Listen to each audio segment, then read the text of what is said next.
Добро вечер. Четврток 22 часот, време за емисија во Центар на YouTube. Јас сум Васко Ефто, почитувани гледачи, вие сте на вистинското место. Зошто? Бидејќи вие и јас имаме право да знаеме вистината. Вечер вие имаме едно телевизиско интервју, трајање некаде 56-57 минути и некаде околу 10 до 12 минути политичка анализа. Три политички случувања кои ќе се обидеме во кратки црти вечерва да ги анализираме.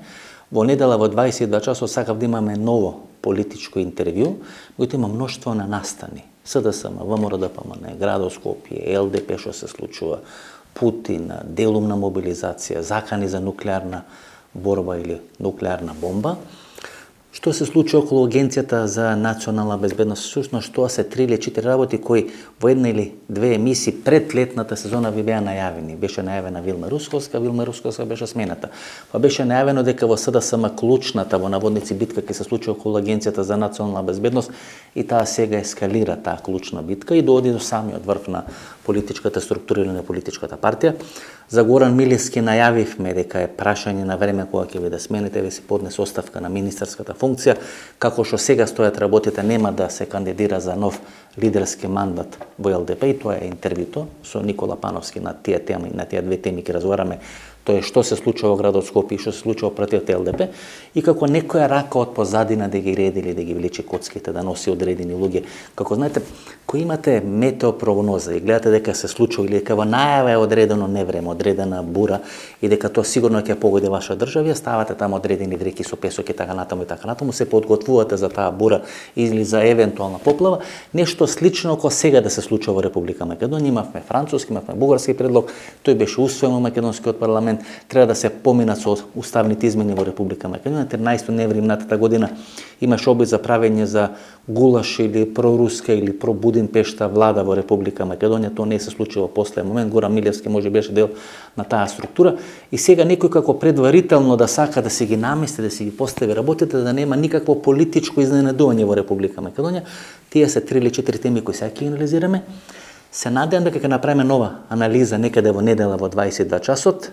Моја идеја, велам, беше да имаме политичко интервју, меѓутоа има мноштво на настани кои се актуелни во Република Македонија и можеби ќе треба да ги анализираме во недела. Самата најава дека Ристо Пенов дали ќе се реализира или нема да се реализира, тоа е небитно, почитувани гледачи.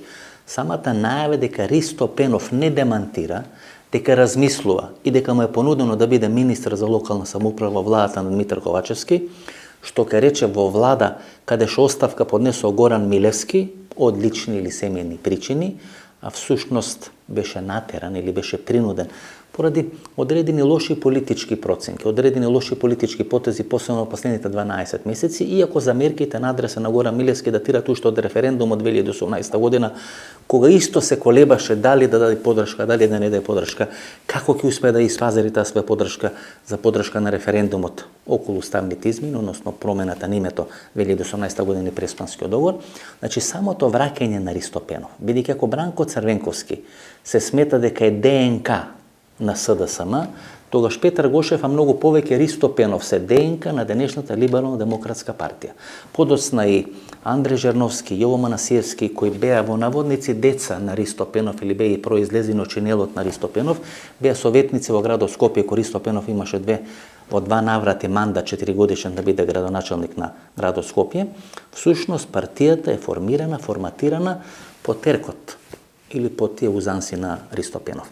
Враќањето на Ристо Пенов значи дека нешто крупно ќе се случува во Република Македонија, бидејќи еден олтајмер, политичар на 65 години, кој веќе 13 или 14 години политички пензиониран после губењето на изборите 2005 година и победата на Трифон Костовски, всушност значи дека во Република Македонија можеби на сцена повторно се враќа онаа генерација на политичари, на бизнисмени, на опинион мејкери од времето на Кристофер Хил, кога Кристофер Хил беше амбасадор на Соединетите американски држави во Република Македонија и тоа ви го најави во два наврати. Во интервјуто со Ристо Пенов, кон беше директно поставено прашањето дали враќањето на Кристофер Хил на Балканскиот полуостров, еден таков тешкаш Дури нели тоа Стево Пендаровски му го кажува на Џо Бајден во она нивна тета-тет средба која трае неколку минути, која вели дека доаѓањето за Кристофер Хил, кој ги познава одлично приликите на Балканскиот полуостров, учествувал во Рамбоје, учествувал во преговорите за Косово, учествувал во Дејтонскиот мировен договор, течно во времената спогодба која подпиша Република Македонија со Република Грција, подосна прави изворедна дипломатска кариера, Полска, Јужна Кореја и така натаму и така натаму. Во еден временски период беше дури кандидат да биде заменик државен секретар или заменик министар за надворешни работи на Соединетите американски држави. Сега е донесен да биде, значи од пензија е земен и донесен да биде амбасадор на Америка во соседна Србија. Знаете, таков политички или дипломатски тешкаш вие не вадите од пензија и носите во Србија ако не планирате нешто крупно да се случи на Балканскиот полуостров. Тоа е друга тема. За нашата политичка анализа, прашањето е дали сега луѓето на Кристофер Хил, бидејќи тука има две структури, едната на Филип Рикер, едната на Кристофер Хил, дали сега полека структурата на Филип Рикер ќе биде демонтирана со новата амбасадор како ќе дојде во Република Македонија и на сцена повторно ќе се врати таа гарнитура од времето на Кристофер Хил. Таткото на Димитар Ковачевски, кој беше градоначалник на Куманово, беше градоначалник во исти временски период или во исти мандат.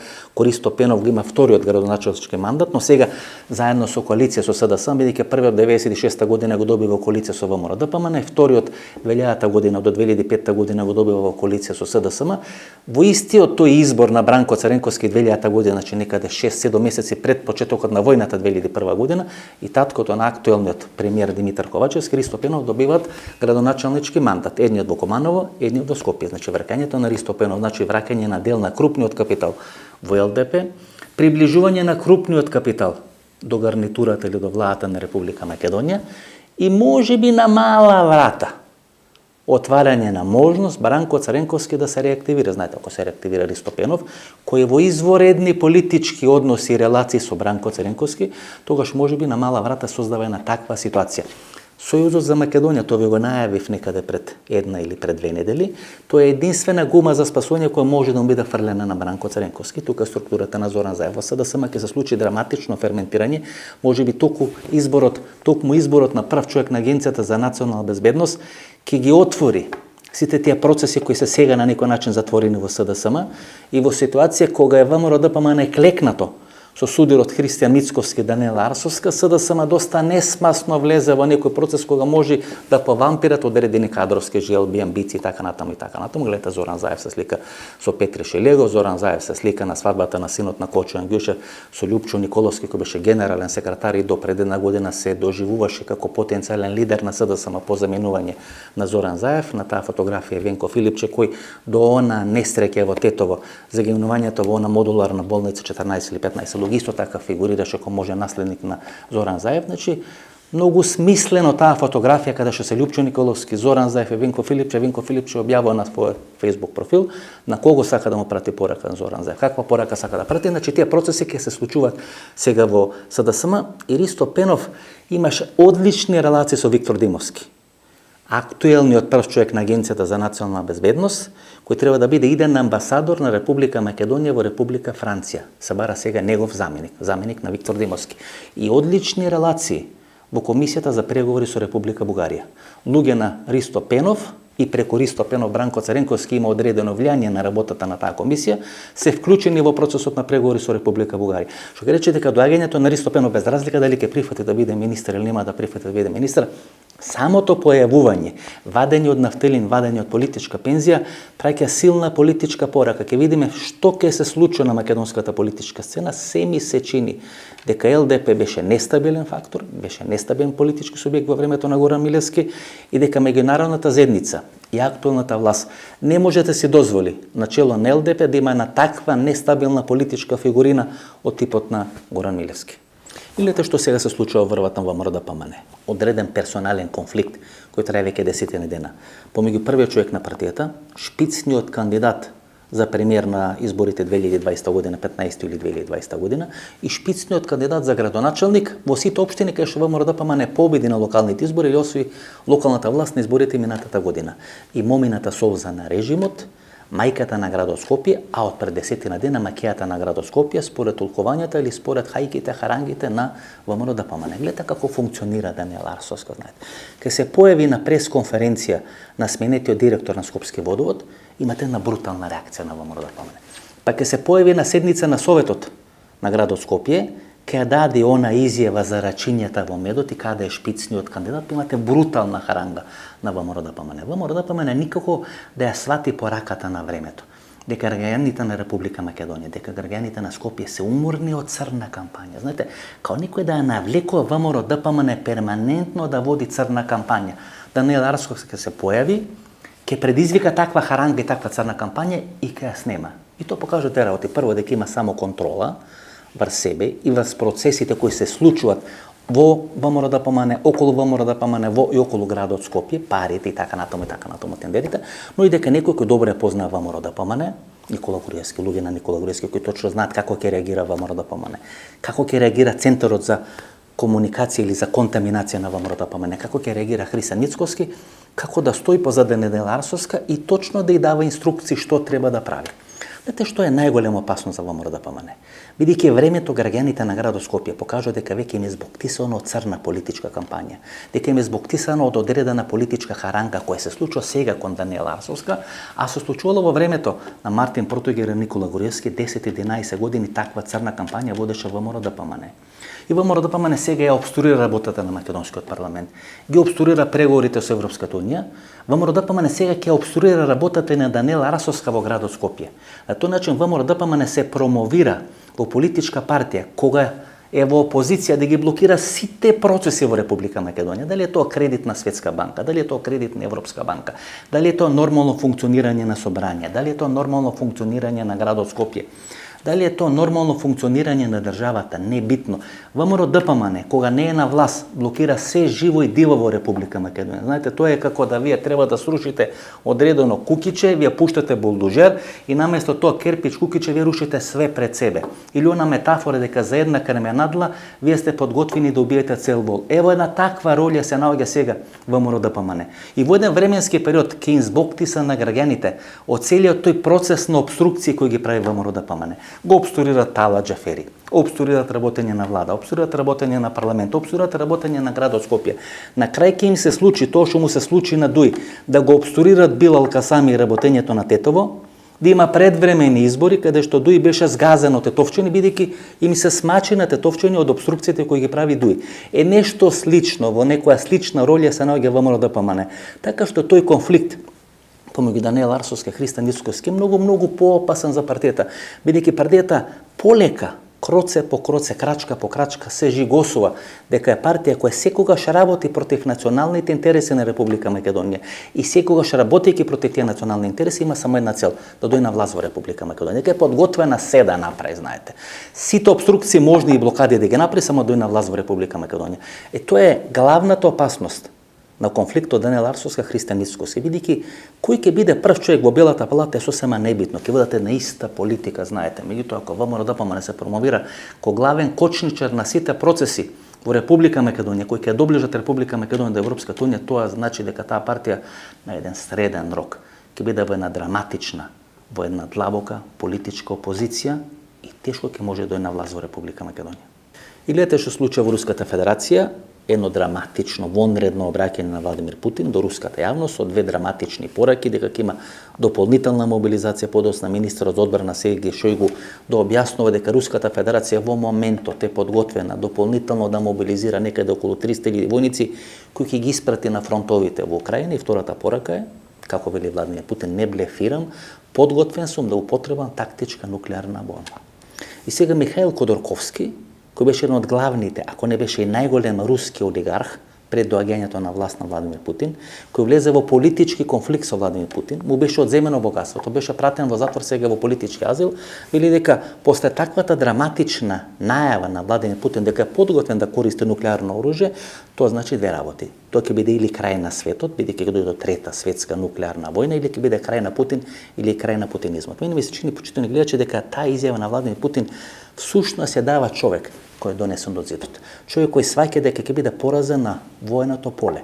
И човекот кој сваќа дека ќе биде поразен на војното поле, а тоа ќе значи еден драматичен крах, слом на путинизмот и мачо мен политиката која Путин ја води последните 20 години на чело на Руската Федерација, тој е подготвен да се закани дека ќе употреби нуклеарна бомба. И тоа ви го објаснав изминатите 6 или 7 месеци, кој имате конфликт помеѓу два лидери, Зеленски на една страна и Путин на друга страна, секогаш меѓународната заедница ќе стане на страна на тој кој е помалку рационален.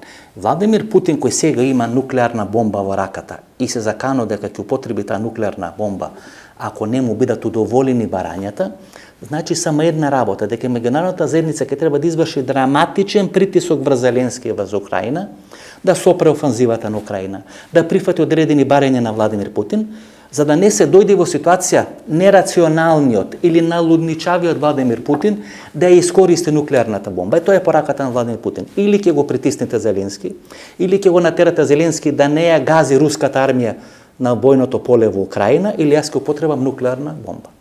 Пораката на Путин, испратена во меѓународната заедница, ќе видиме како ќе биде прифатена, дали во наредниот период на неколку дена, неколку недели, неколку месеци ќе се изврши или драматичен притисок врз Зеленски, или ќе му секнат парите, или ќе му секне оружјето, бидејќи ако имате ваков налудничав лидер кој се заканува дека ќе направи трета светска нуклеарна војна, тога знаете, единствена работа која представува имате две работи. Или ќе продолжите масовно да ја опремувате Украина, за Украина да го порази Владимир Путин, па макар и по цена на употреба на некоја тактичка нуклеарна бомба, или ќе го притиснете Володимир Зеленски да престани со победите и успесите на теренот, да седне на зелена маса и да се договори со Владимир Путин. Тоа е суштината на пораката на Владимир Путин.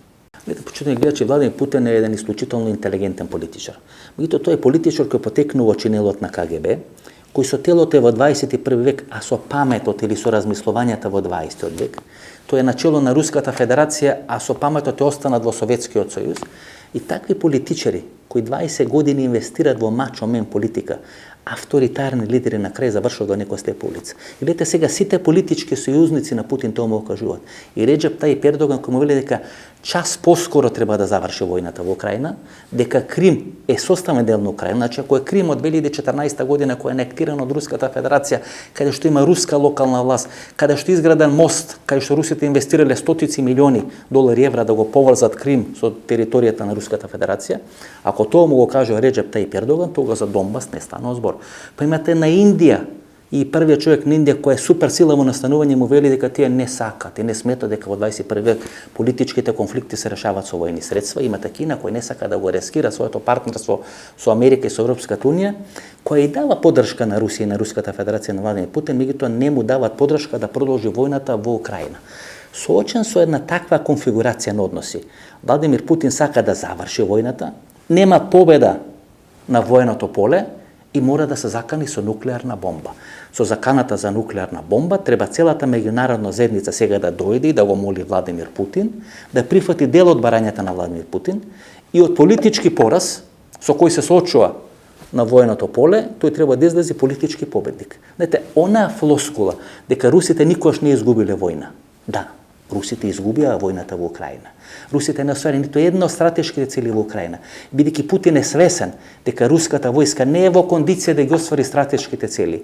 Навистина мобилизира 300.000 руси, но главната закана, главното орудие во неговите раце е заканата со нуклеарна бомба. Со заканата за нуклеарна бомба тој всушност сака да испрати порака до Вашингтон. Ке ве молам, притиснете го Зеленски да ги прифати моите услови за да можам јас пред моите луѓе во Кремљ, олигарсите, војниот врв, КГБ, ФСБ и така натаму, да се прикажам како победник во специјалната војна операција во Украина. Следува интервју со Никола Пановски, 55 минути, 56 минути, одлично интервју, погледнете го интервјуто, многу работи има изанализирано, многу пораки ми испратено и всушност преку прашањата во овој интервју кои се во форма на некоја мини политичка анализа и преку одговорите на господинот Пановски, многу работи или многу разврски кои ќе се случат на македонската политичка сцена ќе станат многу појасни. Добро вечер за Никола Пановски. Добро вечер, благодарам на поканата. Две актуелни теми се, едното е оставката на лидерот, се уште лидер на вашата партија Горан Милевски на министерска позиција во власта, ова се случи во град Скопје. Конфликтот ВМРО ДПМН Даниел Арсовска, нели? Конфликт кој за некого падна од небо, што се вели, а за луѓе кои ги гледали или кои ги знаат или кои однатре можеле да ги следат процесите, нешто што се очекуваше, беше само прашање на време. Како Горан Милевски поднесе оставка, го начекавте човекот од корона болен и го сменивте? Па од корона беше централниот одбор за кој се расправаше за Францискиот предлог кој не заврши. Човекот наистина беше болен и викаше, ајде луѓе гласајте, зашто не можам. Утрената дури бил и хоспитализиран, не ради короната, веројатно да се освежи малку. И следната седница, која одеше иначе онлайн, ја во Охрид, која траеше 5-6 сата, ја водеше генералниот секретар и пратеник Боби Мојсовски, кај што се преде на гласање, а меѓу првата и продолжение на седницата беа направени заклучоци на 3 страни, кој нема врска директно со францускиот предлог. Ја реков дали ова програма на партијата или стратегија на партијата, веќе тоа беа заклучоци, дека ЛДП е безрезервно за Европска унија, дека ЛДП нема да дозволи да биде идентитетот нарушен и така натаму. И никам немаме за ова да гласам. Седницата беше за францускиот предлог. Тогаш не беше Милевски, беше хоспитализиран, не гласаше.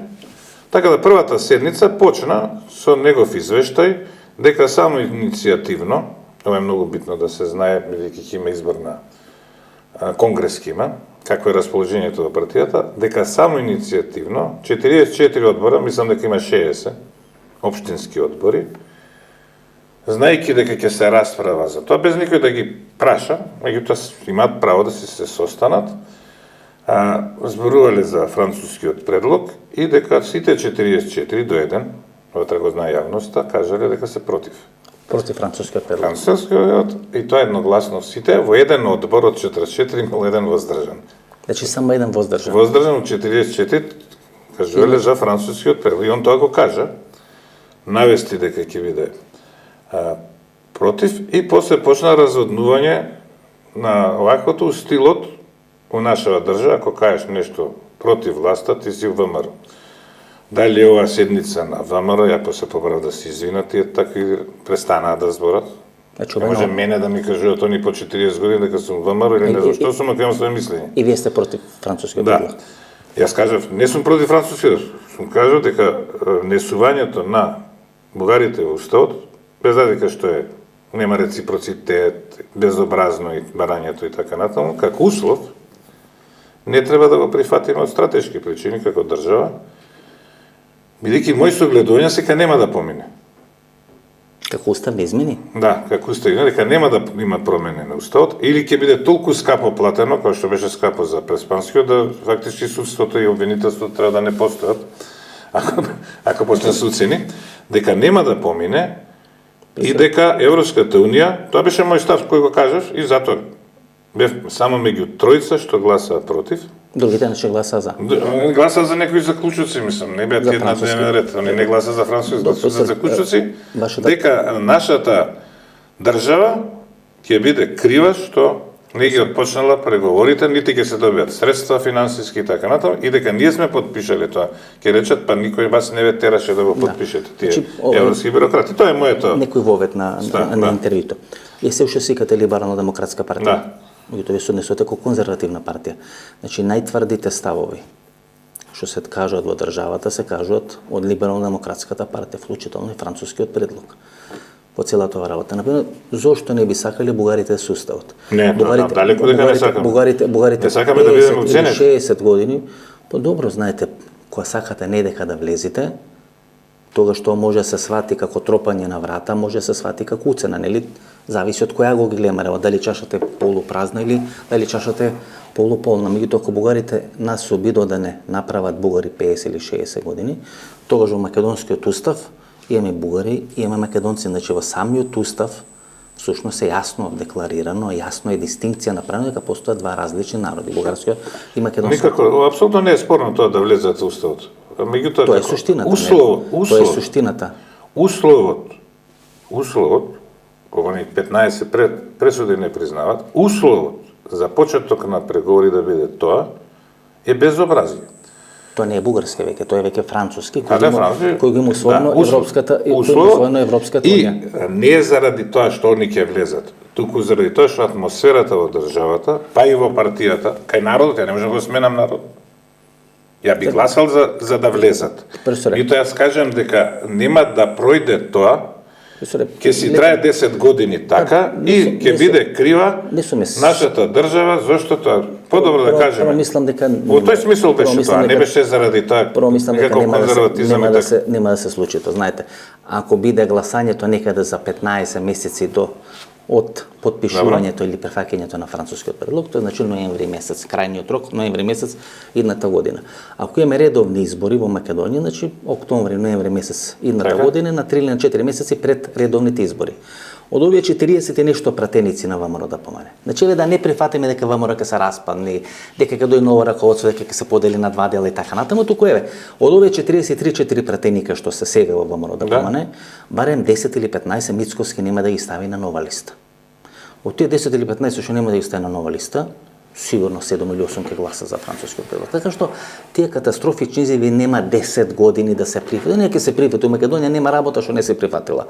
Само прашање овој пат да не биде мизерно како што беше со промена на името па референдум кој немаше цензус. Мислам дека ќе биде по-мизерно, тоа е проблемот. Па мислам и тоа е мое мислење сега. Не е спорно, затоа мислам дека тие заклучоци што ги остави ЛДП или заклучоци што ги остави владата ги усвои, односно тие 68 пратеници меѓу кои на нашите двајца, заклучоците ги усвоја, се несправедливи во договорот со Бугарија. Треба нешто да се случи во Бугарија. Сега ВМРО ќе попушти. Значи нема да бидат справедливи и стално ќе бидеме кочени. Ние тоа самите што го усвоиме во собрание, не е справедливо заради односот на Бугарија. ВМРО ќе попушти или дел на ВМРО ќе попушти, ќе го прифати францускиот. Тоа има логика. А ЛДП ќе биде цврсто ко бетон. во одбрана на националните Значи ЛДП гласаше. Мислам дека вие треба да го смените името 68 гласаше. Конзервативна партија да се викате во Република. Има различни мислења. Пратениците гласа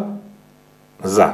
Беа меѓу тие 68, 20 пратеници гласа. Секретарот на партијата Боби Мојсовски и потенцијалниот лидер Моника Зајкова. Значи гласа и тие беа тие што промовира дека треба да се гласа заедно со представникот наш Емил Киријас, кој исто така се вклучи во тие заклучоци, гласа за заклучоците и дај Боже да сум ја криво, нека трае преговарањето 20 години, да се смени уставот. Ама вие сте Бога.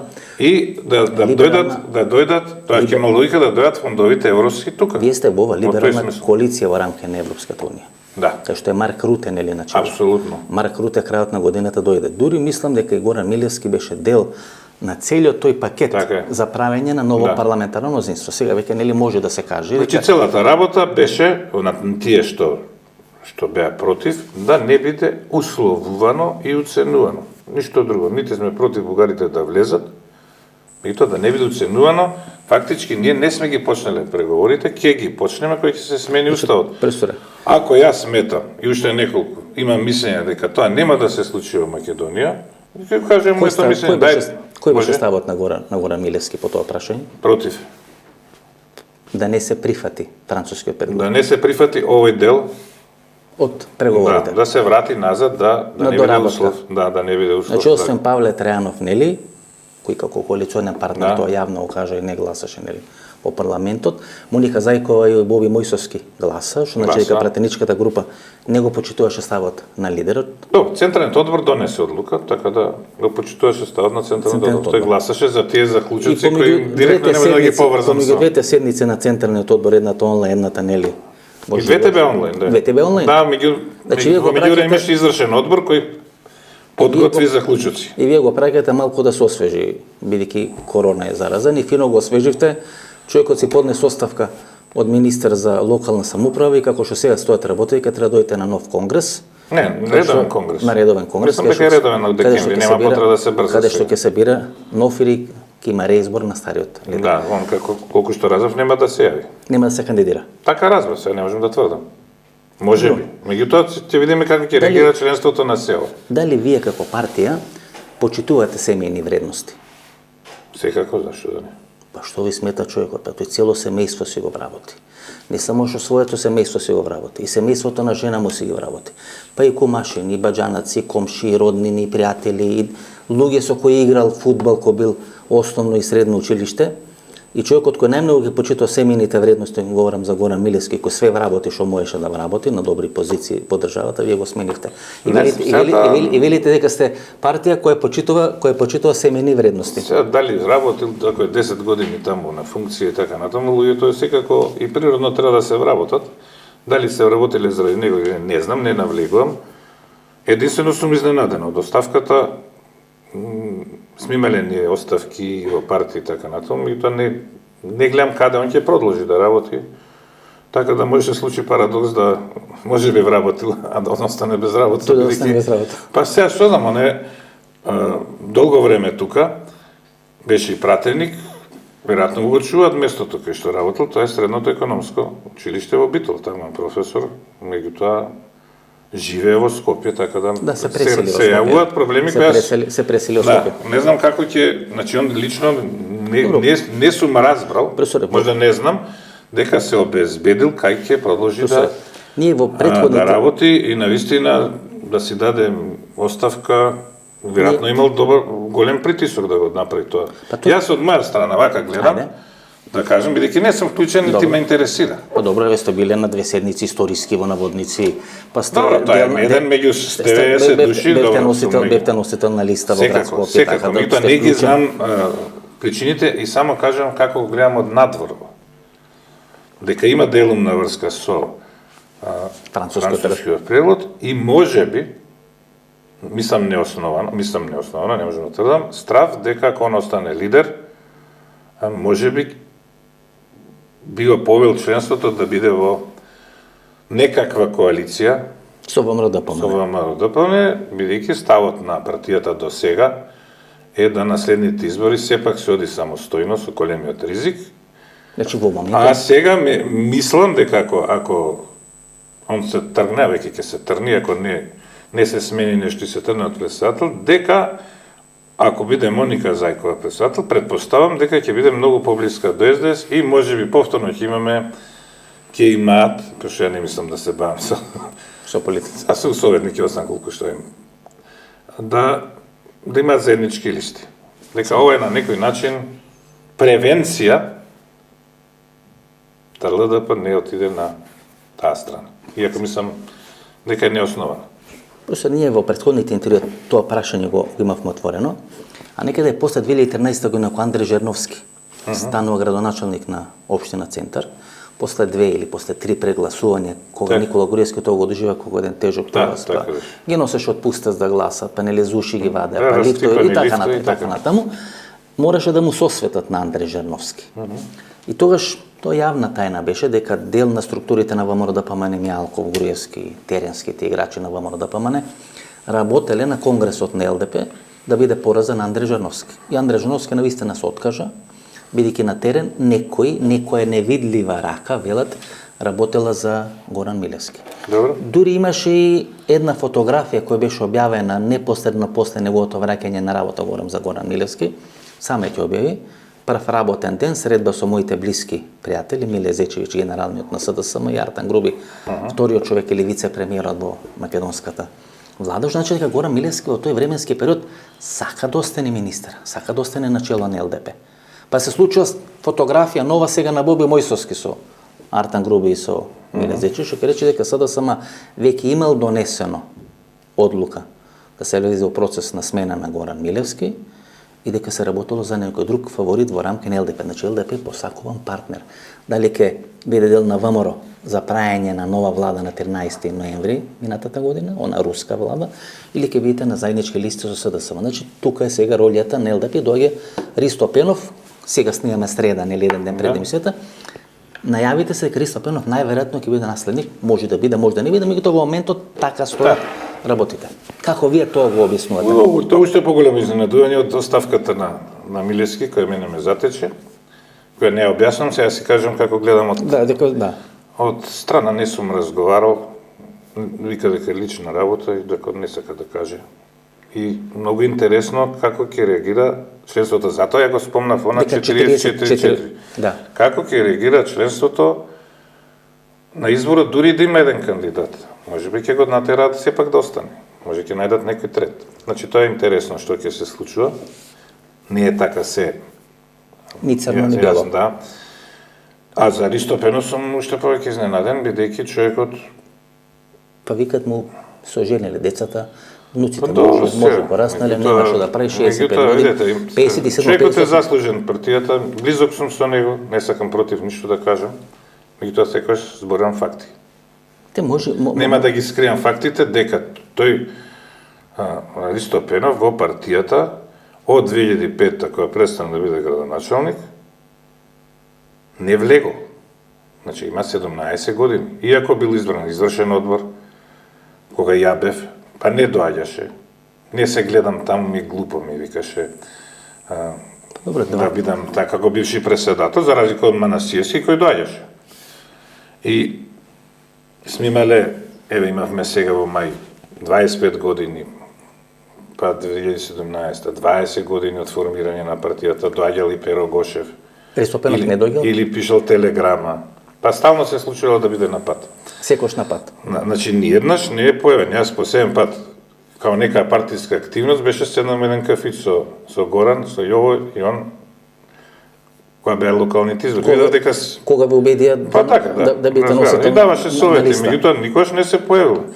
На крај не беше, мислам дека не беше ни на централен одбор, но сум сигурен сум дека не беше ни на централен, ни за не. Значи, Меѓутоа не се откажал од Значи, партијата. некој- Меѓутоа 17 години Значи некој му рекол не се појавил нити на митинг, нити на трибина, Значи, нити на прослава, Значи некој му рекол. па не знам што е Значи некој работа. му рекол, бидејќи Ристо Пенов замена лидерската Затоа сум позиција, изненаден, инаку мислам дека стручно ќе води работата. дека замена од лидерската позиција 2005 во ЛДП го наследува Јово Манасиевски, подоцна Да, за разлика од Манасиевски, Андреј кој- Жерновски, кои биле дел на неговиот кабинет Така е, кога е во град градоначалник Скопје, да. на Скопје. Така. И Манасиевски и Жерновски успеват партијата да ја донесат до таков ќорсокак за Горан Милевски да може да дојде на чело на партијата. Значи тој е единствен кој не е од ченелот, кој не е од што се вика од Па добро, млад бил, мислам, од Милевски е културата 95-та влегол. на Ристо Значи, Пенов. Милевски влегол 95-та во Значи партијата. Пенов сега се ја враќа партијата назад. И тоа на го битола, на така некој да... начин. Мислам, помлад е, не ни можел Пановски, да може биде ли, во може ли кабинетот. да биде лидер на ЛДП некој кој не е од Валандово или од Валандовско или нема подршка на структури во Валандово, бидејќи Моника Зајкова од Дудово, значи општина Валандо. Ако стане лидер, значи претходно бил Петар Гошев кој е од Валандо, Ристо Пенов вела дека има поттекло таму, иако е роден нели во Велес, така што Нано Ружин е од Валандо, иако Нано смени на 17 партии, веќе не знаеме. Добро, син му е сега, син му е активен и тој е од таа струка што првне нарече ВМРО-вци кога кажавме дека... Значи имате традиција кога кралица Елизабета, британска традиција, значи мора некој да биде од Валандо или со подршка на Валандо, ако сака да трае начело на партијата. Мислите дека имате раскол во партијата? Па има, да. Сега има раскол. Има различни мислења, сега се, меѓутоа дали ќе биде раскол, ќе видиме. За Горан Милевски стоеше партијние, што е на Бигорски манастир, владиката партијние. Бидејќи во таа изборна трка во Маврово Ростуша, мислам дека партијние помагал малку на Миле Зечевиќ и Миле Зечевиќ требаше да се одолжи со зачувување на Горан Милевски. Бидејќи дел од овие највечки групички, Ембари и така натаму и така натаму, што се под контрола на Бигорски, секогаш партијние владиката имал влијание, му помагал на Горан Милевски да дојде или достане на чело на партијата. Можно ли ЛДП да влезе во одреден раскол? Секогаш е можно. Затоа што го кажав на почеток. Не знам како ќе реагира членството. Мислите подобро ќе биде со ВМРО да помине? Вие имавте за мене лично не. Мислам, ја не би бил никош со ВМРО, имате така да... пресудна улога, да речеме, заедно со Тортевски, заедно со Бени Шакирин или со Петар Георгиевски камиказа, односно партијата Левица, на ланските локални избори во Скопје. Бидејќи на ланските локални избори во Скопје всушност определија две битни политички судбини во СДСМ, на Зоран Заев и на Петре Шилего. Зоран Заев, кој се замена на лидерска позиција, Петре Шилего, кој сакаше да го наследи, ако победеше во градот, победеше во град Скопје. Со вашето појавување, со Бени Шакири, со Петар Камиказа, односно Петар Георгиевски камиказа и што е вама овој од партијата, што беше намарачен и така натаму, значи се направи Тортевски се направи одредена нова конфигурација кај што Петре Шилегов не се снајде и ги изгуби изборите. Па добро, не значи дека тие ќе гласеле за Петре Шилегов, речеме, кандидатот на Левица, веројатно нема да гласа, еден е, да го спомнем и покоен, доктор Ношпал, од кандидатите за градоначалници. Да. Значи имаше многу. Целта беше или ќе постои Да пробаме да постои ЛДП или нема да постои. Добро, су не памтам. Ако по 15 години, 11 години, значи, не се проба самостоен настап, Па пробавте. Пробавме, тоа е тоа. Пробавте 2002. Тоа беше кампањата на Ово Манасиевски. 2011. 2011 се извинувам. Тоа беше кампањата на Ово Манасиевски, нели? А претходно 98 кој беше Пиро Гошев. Ни Змија, ни Магар, нели тоа беше кампањата Така што се беше. вика. А претходно беше Петар Гошев, па вие дури на изборите 98 година излеговте со повеќе од 100.000 гласови освоени и немавте само. Да, така беше системот. Тако беше 4 систем. пратеника имаше од кои Значи сега со 100 беше повеќето беа од помножински систем, Да, да сега. беа пропорционален, ки имаме 6-7. 7. Значи дури повеќе, например со 56-58 Да. гласови Лјупчо Григисите до Петкоски 2006 година има 6-7 пратеника, што значи дека Само ќе имавте преку 10 пратеника. Малку беа со пропорционален систем, тоа беше лего. Мислам дека Ивината Глиша клучниот проблем е 13 ноември 2021 година и обидот на Мицковски, Нацо Николовски или Александар Николовски се направи нова влада, проруска влада или прогуриевски влада во Република Македонија. Јавна тајна е дека Горан Милевски дал согласност. Иако тоа беше подоста демантирано, дека бил во перманентна комуникација со БЕСА, во перманентна комуникација со Алтернатива, нели, кои беа партии кои требаше да стават подписи и дека неговото присуство всушност ги има убедено дека треба да стават подписи на листа кај што е ВМРО ДПМН Левица, кај што е Алтернатива на Алијанса на албанци и така натаму и така натаму. Тука ли се случува ломот, кршењето во партијата, вие да бидете дел на 62 или 63 подписи во парламентот, значи тој гарантирал за за Моника Зајкова и за Боби Мојсовски, иако немал нивна согласност, да се формира влада под контрола на Груевски. Немало таква расправа во партијата, нити некој ми кажа, може би сега ќе излезе такви работи, ако стрне работата на ноќ, така да не можам да тврдам.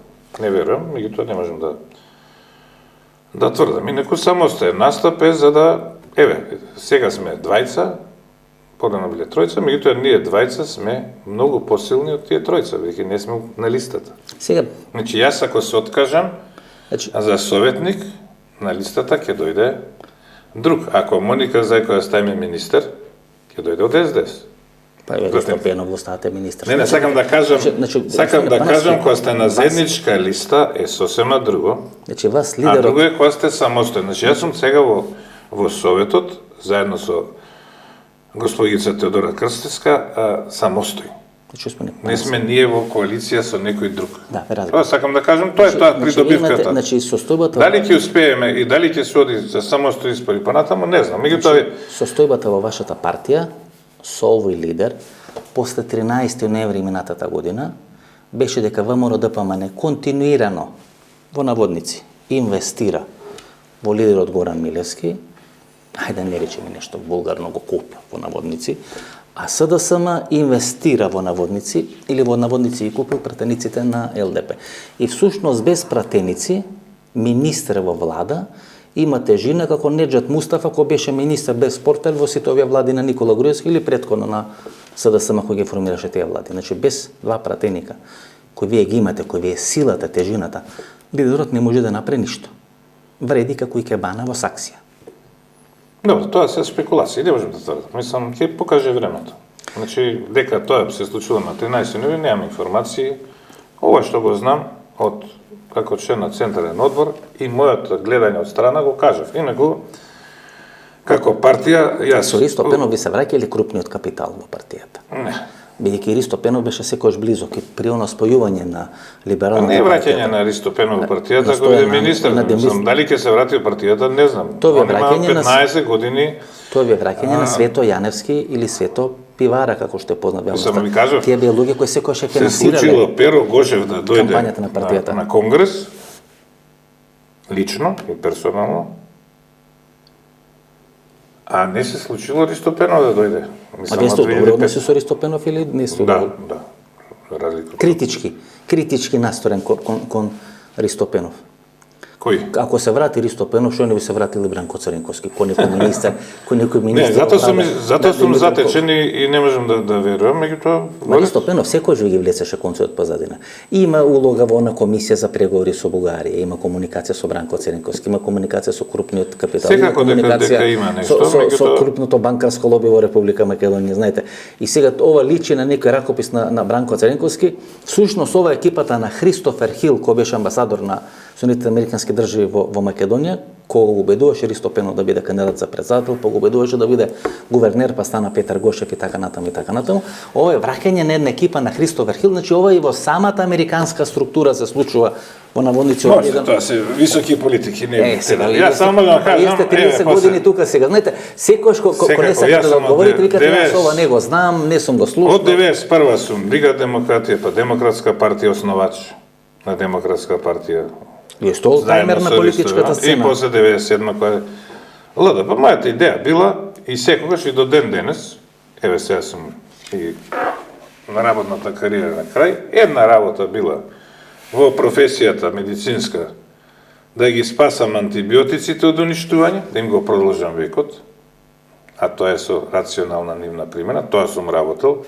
Во партија што ги направите? А во партијата сум легол да спасам државата, јас не, туку да најдеме, да им дајме шанса на луѓето од црно-белиот свет да гласаат за нешто трето. Бидејќи овој антагонизам што го гледам и во Советот, особено во парламентот, секој ден вулгарности, некултура, да се прекине. Меѓутоа народот или ние, не е битно, ми останува дека сме му дале шанса. Можам на моите внуци да кажам, има шанса луѓето да гласаат и за нешто трето. Дојде Марк Руте, крајот на минатата година, холандскиот премиер, значи во отсуство на британците и Брекзитот, кога Велика Британија излега од Европската унија, Холандија всушност ја продолжува политиката, или преку Холандија, Велика Британија и Лондон секој спроведува одредена политика, вклучително и во Македонија на Балканскиот полуостров.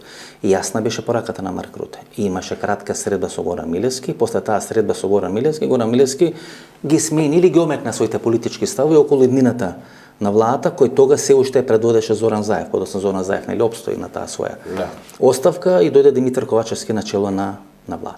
Сега Моника Зајкова ќе ви биде пеницилин или нема да биде пеницилин за партијата вие? Пошто велите дека вашата улога како доктор е да ги лекувате пациентите со медикаменти за да им го продолжите животот, сега со Зајкова ќе се продолжи или нема да се продолжи животот? Па не знам, она е доста активна. Проект ли е она? Има, меѓутоа како ќе биде поддржана, како ќе оди понатаму, не знам, веројатно дека е многу повеќе поддржана од меѓународната заедница. Па се работеше на неа. Ја пратија во Украина. Тој смисол, да, меѓутоа дали партијата ќе биде самостојна и ќе трне по тој пат како што би сакале да постои како партија, да не биде приврзок некој, тоа ќе видиме. Добро, не можам да знам. Ако и понудат 3 пратеника или 4 пратеника СДСМ, тоа ќе биде поголем или помал успех на партија, или ве сметате дека без разлика на бројот на пратеници, партијата треба да излезе на избори и да го презентира својот. Да, ја мислам дека треба да излезе на избори, бидејќи че например сметаше 3 или 4 ништо не значат ако не се самостојни. Партијата процени дека настапот на Бени Шекири не било најстрекно решение. Дека вашето место и вашата улога како носител на листа во градот Скопје било многу поефикасно, било многу поуспешно, отколку настапот на Бери Шакири, кој всушност на ланските локални избори покажа една драматична доза на нетрпеливост кон СДСМ и кон Петри Шиледов, за тоа што не му бил даден директорска фотелија во Младенски културен центар. Дали тоа всушност не ги торпедира или ги минира вашиве ставови тези дека кога ќе настапувате сами можете да ги презентирате ставовите, бидејќи на ланските локални избори вие всушност презентиравте само пизма и незадоволство тоа што не сте добили од СДСМ, а не нешто ново со кое би можеле да се презентирате пред македонските граѓани гласачи. Тоа се сега политики кои јас кажав, ние тераме политиката, не беше можеби најстрикно решение, меѓутоа Што правите тоа беше тоа. Што правите градот? Јас бев од ЛДП, Бени Шекири беше од Дом, таа коалиција ЛДП Дом, така се договориле. Така ти И ради. тоа беше проект на Бранко Црвенковски. И така да не можем Тоа да беше кажем. проект на Бранко Црвенковски. Што бил, не знам. Дали сега преку Ристо Пенов Бранко Црвенковски се враќа на некоја Ќе видиме. Не голема знам. врата. Не знам, мислам толку години поминале. Ако може Ќе Ристо видиме. Пенов 57-58 годиште да се врати овој Црвенковски 62 помлате што се Да, вели. помлате секако. Да, што се вика кој е овој сениори, Црвенковски и јуниори во политиката. Само знам дека мене нема да ме натераат Да се вратите. да се вратам на некакво место. Дај Боже, нека биде така, мислам. Еми до лани беше политичар Тито Петковски, но пред некој месец, Така. тоа е 45-та, Добро, 45-то време, годиште, мислам, така што да. вие сте се уште мlađi референт во политиката Така е. во споредба со Така е. со Тито Петковски. Што прави Така, по градот да. Скопје, господине Па Пановски? ништо, многу е лоша состојбата. Гледате овој циркус што се Наистина- случува сега. Наистина лоша состојбата. Значи неколку работи, оставката на Милевски, враќање на Пенов ако е точно, и ова што се случува во градот, наоѓа како неискусен, како затечен. Значи ние до Не, некој до пред 2 месеци имаше извештаи за јавните предпријатија, Ренесанса, вака се работи. Гледате колку, барам што збореа луѓето од ВМРО. Колку се крадело, кога овие толку пари вратиле, особено се збореше за водовод. Па за градски паркинг се најбол. Збор не кажа градоначалничката не е така. ни не. рачење во медот. Ништо, супер. Ако ја прашаме, еднаш ќе излезе да одговори на советничко прашање, напад на СДС, не знам што и сега, викаш, овие ќе кријат, ќе чуваат до крај, активна, неактивна, Како моми и на од солза. еднашка, Како моми на ова солза. како експлозија се јавува, која не видена работа. Значи, се случило да СДС напушта седници, бидејќи на советнички прашања, седница кај што она мора да биде присутна, иако треба на секоја седница да биде присутна, меѓутоа на ова мора, СДС вика, ние ќе напуштиме седницата. Веќе не присуства Не градоначалничот. присуства, они викаат, не е битно дали не присуства. Јас лично викам, која ќе им плати на 45 души, што дневници од работа, што не се на тоето работно место, што потрошиле бензин овде, и ќе им се извини, тогаш може да направиме. Нема ради неа да ја повторно да доаѓам, и уште 45 души, имаме седница без неа. Се случува како на последна седница, кај што службите кажале дека е во ред терминот 11 часот седница на советнички прашања закажена месец дена порано, а дневен ред даден недела дена порано, да ја нема. Тоа е стално. И ја не можам да разберам таква личност која, иако е тука блиско во кругот, во бараките, ние во 11:10 констатираме дека имало 44 советника. И Елвис Бајрам оправдано отсутен. Тој физички не може да дојде. Значи сите сме дошли. Во школа е. Да. Можат од работа да ве условат, Да. ама Елвис Бајран во училиште не може да Така. го пуштат. И сега вика констатираме родители старате, дека да. градоначалничка не е присутна. Јас сум тамо највозрасен. Ова не сум го чул дека може да се случи. Е добро Пановски. Сега 44 души сме дошли, правиме пауза. Тоа секојаш се случува, не е прво. Добро, не ве почитува. И сега Добро. човек кој ќе закасни, ќе рече Ќе се извини, Ама да, ќе да. се поцрвени во лице, Да. ќе рече извинете, 40. Пудри има може се Да, поцрвено. 44 лица ќе рече извинете што не дојдов, ова ми се случи, нема да се повтори. И тоа, ова испаја како некој на сила да ја Ама донел. се свинам, зашто да ви рече нема да ми се повтори, кога она знае дека ќе се повтори? Тога зашто би ви си, тоа значи би ве лажала. Па тоа го кажам Значи сега. дека би ве лажала, Сега дека пред некој куртоазно ден вика советниците барам подршка.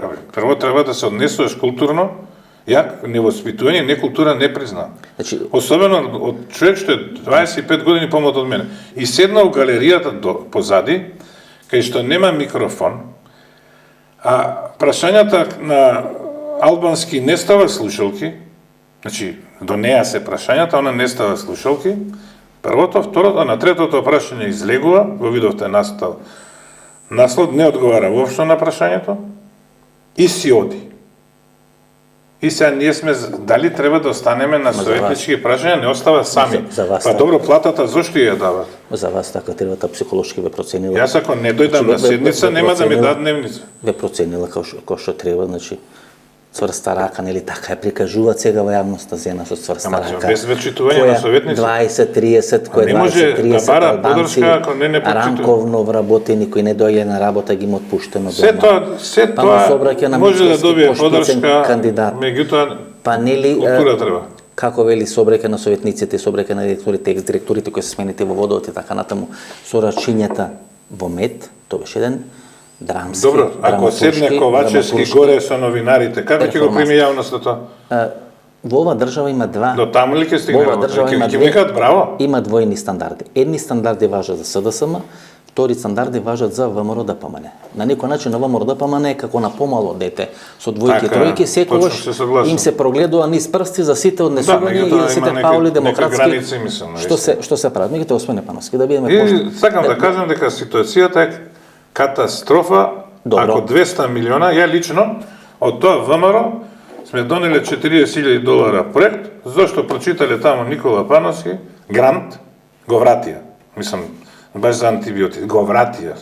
Тој, Зоран Ставревски, се плашил да се потпише, а министерот Османи беше Бујар. Тоа се потпише, 2009. Кој сега е задолжен за општините кои мора да помане. А овој не се плашил да не му замери Груевски. 40, значи знам што значи. Замислете се градот да изгуби грант од 70 милиона евра и вие да останете да гледате тој што е крив за тоа. Понатаму ше 3 години веќе никој не може да го смени. Мислам, не дај Боже, стварно. Гледате, имате Горан Мировски, имате Ристо Пенов, имате конфликт во градот Скопје. Увертирата е Абе не сме ние се главните Ристо Пенов, ништо не зависи ништо од нас. Не, тоа се индикатори, знаете. Тоа се индикатори. Кога температурата што не е болест, туку индикатор на нешто што ви се случува во телото, така и овие мали ситни потресчиња што се случуваат во државата се индикатори дека некој ги реди коцките на одреден начин, во пресред на предвреме или во пресред на редовни парламентарни избори во Република Македонија. Увертирате со Стефче Екимовски.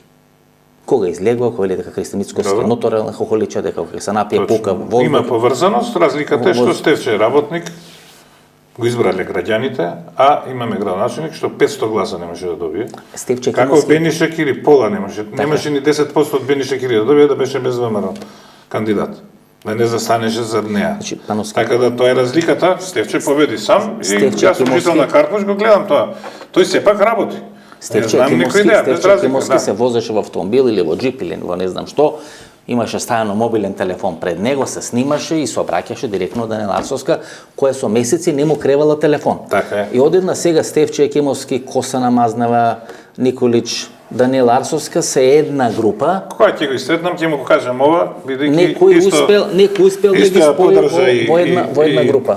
Трифун Костовски, кога седнам му реков во ред, гледам дека е сличност и има големни разлики. Ова има ли еден центар кој ги обединува? Невоспитување, невоспитано однесување не може кај мене и кај многу други да пројде. Нека биде 100 пати управо. Мора да има ли еден центар кој ги обединува? Почитување на советниците и на граѓаните. Кој ги обединува овие луѓе? Има ли еден центар кој ги обединува овие луѓе? Не знам, не можам да тврдам. Ја мислам дека сепак не е од СДС. Јас мислам, може грешам. Дека не е СДС? Дека не е од СДС, туку дека е внатре во ВМРО судир. И дека е сменување по проба да се смени Мицкоски и раководството. Сега, кој смисол би ја сменувале партијата? Дали тоа има врска со францускиот предлог? Се другото е понатаму. Кој стои позади, не знам. Тој што го врти телефоните или тој што позади ги влече работите, има позивен знак на Република Македонија или позивен знак на некоја соседна или на некоја подалечна држава. На кој телефон се јавуваат, нели? Тоа е клучно, дали преку Атлантико, дали во Будимпешта, дали во Русија, бидејќи не сум толку, мислам, јас сум научен работник без факти. Не сакам да кажам. Господине Пановски, се гледате, кога не сум таков човек, не ви одговара, ви одеднаш станувате доктор. А кога ви одговара, одеднаш станувате политичар. Нешто има мене да ми одговара. Се знаете, част е доктор, част е политичар. Не учествувам во тие работи за да. Како во градот се тамо. Тоа што сум го видел во градот, ви го кажувам, меѓутоа да спекулирам. Наводници борбата. Кој стои позади? Јас мислам дека е тоа судир внатре во ВМРО. Да се смени Мицкоски и неговата гарнитура. Па да видиме што ќе дојде. Исплашен беше Мицкоски. И да видиме што е тоа. А дека јас користат градоначалничката, меѓутоа дека градот има штета огромна, да. Тоа е факт. Даниела Арсовска всушност треба да спроведе или да катализира одредени процеси, знаете. ВМРО ДПМН сега е во доста непријатна или чудна ситуација, да речем, лоша ситуација, бидејќи ако ВМРО ДПМН сега го обструира работењето на градот, го обструира работењето на македонскиот парламент, го обструираше работењето на СЕО, обструираше преговори со Франција така натаму и така. Ќе сме дека ВМРО-ДПМН кога не е на власт обструира све живо и диво во државата. Што ќе рече дека ВМРО-ДПМН е партија која е во состојба да блокира се и се да биде блокирано во државата и се да биде ставено на барабан, само ВМРО дојде на власт. Така да што, ако ВМРО продолжи да ја обструира Даниела Арсовска, вас многу лесно може да ви се случи некој сценарио ала Тетово, со овој што е лидерот на ВЕСА. Така е, треба да најдат заеднички Бидејќи јазик во интерес на градот. не нема да најде заеднички јазик, Добро. тоа ќе се предлабочи. Гледате, ако се оди на некој... До сега немало обструкција, или обструкцијата била обратно. Значи, Советот носел одлуки, дури ние сме гласале за сите одлуки што мислиме дека се користи, па и од СДС, значи немало обструкција на Советот.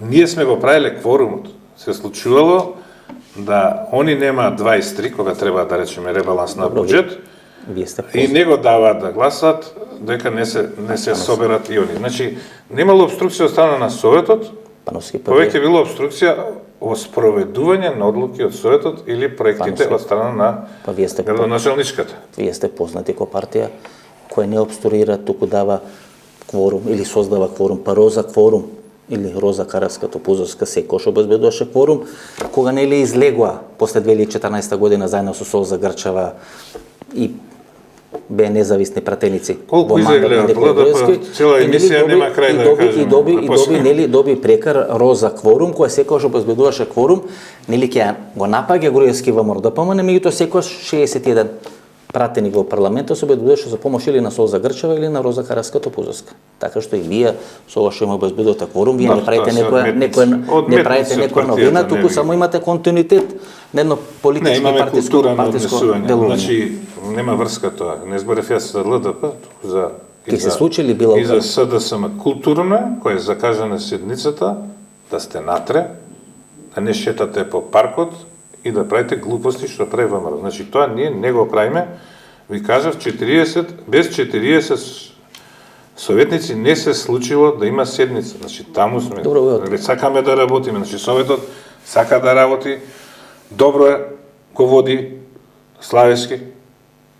И сега обструкциите досега биле од страна на градоначалникот. Ваш кадар Славевски. Па 90% се наши кадри, што спомнавте и Шилегов. Да. Ако земеме така, сите се. Ваши кадри. Стефче Кимовски. Ма вие сте тие што да не зборам што не ги знам по малите општини. Вие сте тие што тресат по градовите. Значи, се што спомнавте, тоа се сите тие. Добро. Пановски. Кога беше владата со Тупурковски, имавме тројца бивши членови на Демократска партија, 98. И така, сега не ги спомнуваме сите. Пановски, сижено, гледате, Тетово го имаше Билал Касами и обструкцијата на Дуј. Граѓаните се уморни од обструкции. Значи, ако ВМРО-ДПМН не продолжи да ја обструира работата, нели? Не продолжи, до сега не обструира. Ако почне. Ако почне, ние поставаме до сега се било течело. Ако почне, вие имате став дека ова е битка за фотелјата на Мицкоски, јас се согласувам дека тоа така, и дека целата ова машинерија не се покрена. Знаете, тоа е кога да трнете во војна против Украина, извадите тенкови, топови и така натаму и немате цел да го освоите Киев. Така и овде во Република Македонија. Се извади тешка артилерија и од страна на Мицкоски, од страна на Даниела Арсовска, и всушност само битката не може да биде за градот Скопје, таму е битката за фотелјата на Христо Татарчев без број. Чува ќе биде некоја битка до истребување, дали некој ќе победи, нема да победи, тоа ќе видиме што се вели. На тоа претходеше нели она најава дека ќе се побара да се прекине азилот на Никола Груевски, значи Никола Груевски целата своја машинерија става во одредена функција. Тоа е конфликтот секој ВМРО-ДПМН стариот против новиот лидер. Но ако ви се случи обструкција во градот, некој принцип на Билал Касами Тетовче ни покажа дека не сака да поддржа структура политичка која обструира. Така. Дуј помина лошо на изборите, бидејќи го обструираше Билал Касами, фрли пари да победи на избори за советнички листи. Во Тетово не победи. Ако може ли да се ВМРО, ќе многу положи резултати ако има нови избори, да речеме, за Совет. Овие шампиони од левица. За градоначалник не може да има. Не може да има, да. За Совет и тоа може да... Каков е законот? Може Даниела Арсовска да остане до крај на мандатот, бидејќи го има легитимитетот од граѓаните на избори добиено и дека не може да биде сменет? Председател разбравме дека може да биде сменет на држава, а градоначалници не. Има таму сега. Има законски решенја. Тешко треба некој да обвини за тешко кривично дело. Ми ако ништо не работи, како што велите, вие како ќе Тешко обвинете? кривично дело. Неработење во држава не е кривично дело, Така е. неработење И во држава друго- е услов да се стани Да. функционер. Друго е да биде политичар. осудена, кај нас викам Не е осудена. Ако не справосилна присуда кај нас без 15 години, ја на мои години да почнам сега да правам криминал, дека да бъдам правосилна присуда, дај Боже да бидам жив. Така да кај му ли за мандат да се донесе правосилна е невозможно, така да останува да самата та Се откаже. се откаже или некој ја присили со не знам што да се откаже. Тоа е тоа. Нема друг начин, нема се. Ќе видиме што ќе се случува. Меѓутоа работата е како што реков многу непријатна и многу незгодна состојба и ништо нема да донесе и да има нови избори, сем трошење на пари, кампањи во оваа економска. Не дај Боже ако не се донесе буџетот. Сега Петр Шелегов И води, напролет да имаме локални избори за Скопје, мислам за советници. Петр Шелегов сега води кампања, нели, преку овие негови ботови на социјалните мрежи, дека граѓаните сгрешиле што не му дале до вербата него минатата година. Сега со ваков расхол и конфликт во ДПМН ќе го по вампирите ќе го вратите назад, ќе го крените од мртвите, ќе го оживите Петр Шелегов. Па било кој мислам, видите. кампања водевте проти Петр Шелегов, се на крај ќе Не сме водели кампања. И подобро чим сте излезе независно на листи, со имале Па не сме против Петар сте биле Шелегов, носител не на е листи, точно сте тоа. Петр Шелегов нели ве смета дека сте главна причина за неговиот пораз, не неговиот карактер, не неговото однесување, не неговите проекти или не проекти, туку дека тоа што вие не сте биле во коалиција со него, тоа го покажа изборите од Тетова. Ако беше сам Кривриновски, СДСМ имаше 3 советници. Значи имаше втор круг на избори и си покажаш што сакаат граѓаните и тоа е тоа сега, што да им преме на граѓаните. Си победи Даниела Арсовска. Да, После дека ново гласале ЛДП за Даниела, не гласале. Дали гласале за Петра или останале дома, тоа е друга. Јас сум гласал за еве ќе кажам јавно за Петра Шилегов. Па од ваша Втор партија круг. сте биле Не, втор круг сум гласал за него, зашто не сум видел зошто, и до ден не знам. Во прв круг Со кој памет? за кога гласат за Бени ВМРО, Шакири? Мо? За Бени Шакири гласавте во прв круг? Да. Секако. Со тоа искуство, со све за Бени Шакири, со цел памет сте гласали? Тој ми заедно бевме на. Ама нели вие не почитувате партија? Нели сте ве либерален човек со отворен дух дека партиските стеги не се... Че не заради партијата, кој сум го поддржал за градоначалник, сум се согласил, заедно излегуваме, даваме изјави по митинзи, така натаму, за кого да гласам. Се разбира за него. Бевме во коалиција, тоа е логично. Така да, и на крај на кога дека цела- ВМРО ќе избере ваква особа, некултурна и невоспитана, размазена за градоначалник, ја не можам да разберам до ден денес. Па има ли принцеза која не е размазана? Мислеле дека ќе ги слуша безпоговорно, што ќе беше подобро отколку кога што се случи. Ова е наистина Има ли- катастрофа за град. Не знам што не чека. Нека има и нови избори, ми тоа ништо нема да сменат. Само ВМРО ќе има ова тенко мнозинство, он има тенко мнозинство. Без левица не може.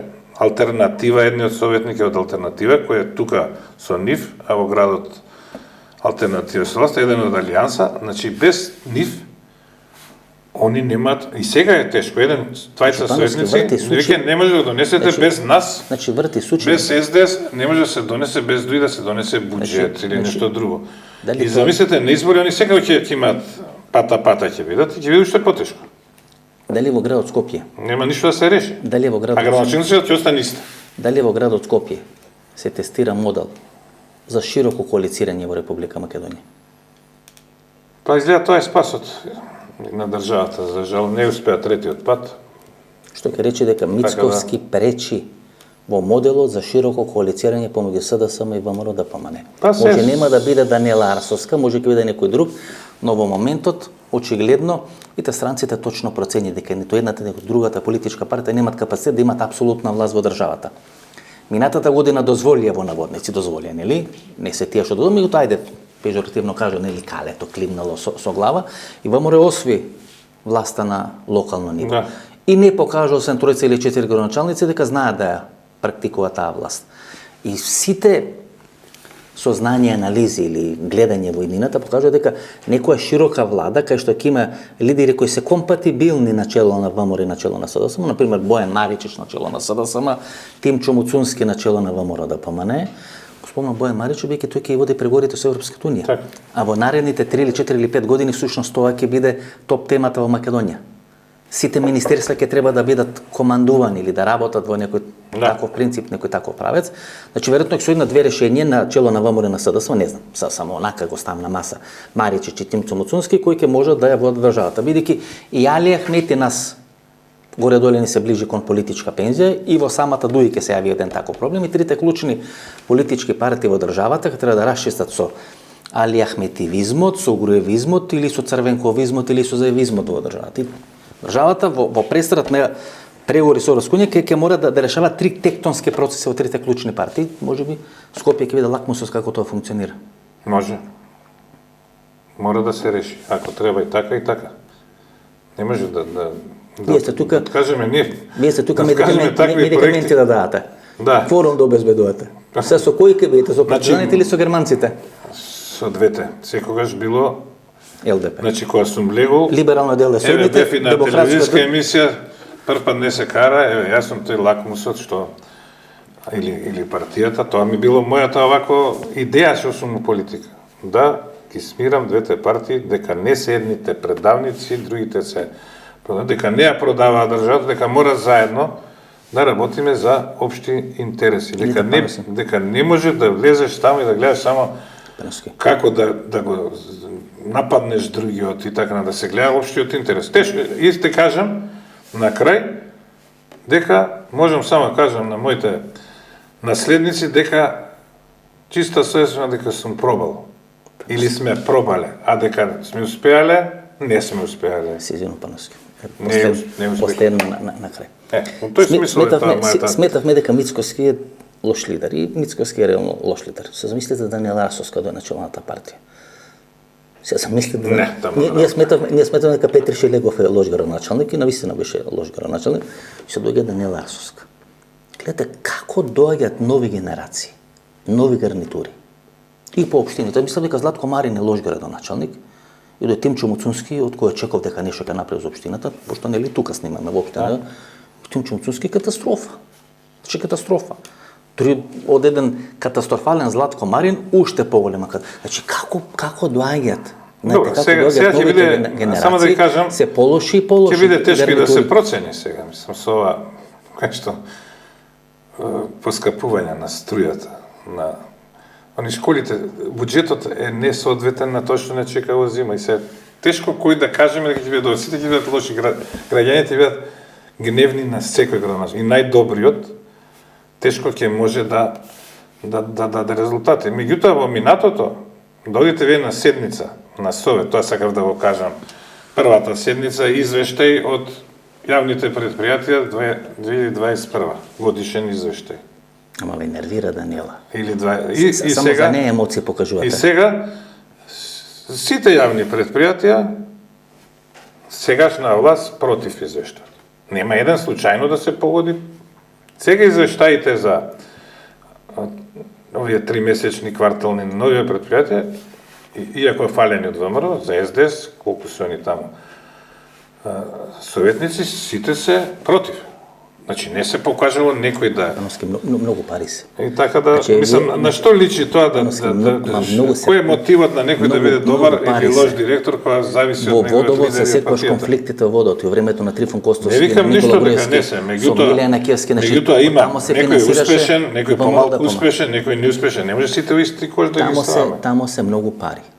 И секаде дека што има пари, има одредени конфликти. Инаку што викате за Даниела, како највозрасен, јас сум навреден и понижен од незиното однесување. Односно, начинот на кој нас сака да не понижи, се понижува самата. Навреден сум кога човек, ако ме чекате вие мене 2 сата овде, и да не дојдам и да не се извинам, а сте помлад, ќе речете кој е некултурен човек. Така е. Ама, за разлика од... Нема веќе да ме викате емисија. Ама таа си стои, таа со неа мора да работиме понатаму. И еве секој простиме, нека се извини, нека побара поддршка, нека каже кои се идеите, а нека каже што е тоа брцање во мед. Значи, овој директорот на водовод си кажа своји аргументи. Да, не кажа што он сгрешил. Освен што не сакал да ги смени комисиите, зошто да ги смени, треба да каже, тој човек е фатен, тоа правил, овој ништо нема каже. Значи, за поддршка треба факти, треба аргументи. Тоа е тоа што... Последно прашање. Ние пред скоро 3 години имавме корона и многу мина велеа дека тоа е некоја биолошка војна, светска војна, трета светска војна. Се имаме некоја ескалација во Украина или Русија, не е тоа тема на разговор, меѓутоа ние 3 години живееме во некоја состојба на некои кризи, тензии, војни, така натаму и така. И се менува светот пред наши очи, а се менува во Република Македонија. Чека еден многу бурен, многу тежок период во Република Македонија. Мислам дека сите овие мали потрешчиња, мали земјотрешчиња што се случат по малите, по големите партии, се во функција на подготовка на државата која е веќе членка на НАТО и треба да ги почне преговорите со Европската унија за колку може поподготвено и поспремно да го дочека крупниот удар, бидејќи се очекува некој крупен удар. И тоа нема да биде струјата, тоа нема да биде инфлацијата, веројатно ќе биде некој многу покрупен удар.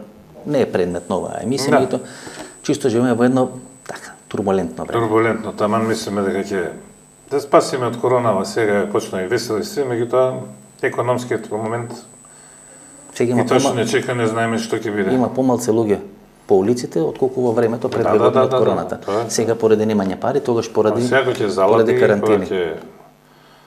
Навистина, уште поголема поделба на луѓето што може да возат кола и што не може да возат. Што не може леп да купат. Тоа е она најогромната што беше разлика економска, земја со најголема разлика во економијата, уште економски разлики меѓу луѓето ќе се зголемат и тоа го гледам, ќе се зголемат. Некој не го интересира дали е 25 или 50 денара левот. А левот или дали е 100 денара бензинот и струјата, меѓутоа некој тоа им е наистина тежок удар да преживеат. Бевме со сопругата минатата недела. Не знам, Рамстор, Веро и така натаму Тинекс. Барем еден на било кој каси пред нас. Картичката не му беше примена. Например, дошол со картичка на кој има 500 или 600 денари, претходно му биле доволно да купи тие 5 или 6 артикли, сега веќе не му беше доволно. Значи, многу тежко. Страшно е поскапувањето, мислам, тоа се изеде и 7%. И 7%. 6,7% за пензионери, изгледа гротесно, мислам, во времето биде тешко, а ние веројатно нит некоја полука излековме, нит нешто знаеме да извлечеме и очигледно дека таа меѓународна заедница нема добро проценето, ќе се обиде да не спакува така што ќе не спакува за да може нешто да направиме и некој ако сами не остават, тоа ќе биде рогови во врекја, фатени со рачење во мед, па од најдобра градоначалничка најлоша, па таа шпицен кандидат и така натаму, тоа ќе биде така е. Бурлески. За жал. Фала многу.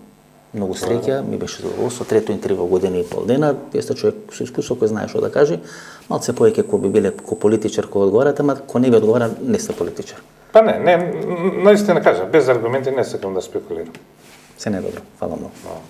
Ова беше нашата вечерашна емисија, некаков микс на политичка анализа во трајање од 15 на минути, политичко интервју во трајање некаде од 56-57 минути, повеќе од 70 минути емисија, за четврток кога е работен ден, малку повеќе тоа што сакавме или тоа што го очекувавме. Ако ви се допадна ова анализа, нова дружење недела во 22 часот. Ќе имаме или политичка анализа или политичко интервју. Јас сакав да имаме политичко интервју, меѓутоа има мноштво на настани кои се случаи изминатите 10 дена по завршување на последната политичка анализа во емисијата во Центар. Настани кои имат битна рефлексија на политичките разврски во Република Македонија, така што шансите се пола-пола. Политичка анализа или политичко интервју, ако ви се допадна вечерашната емисија, ново дружење недела во 22 часот. До недела во 22 часот. Пријатно вечер Македонијо, каде и да си.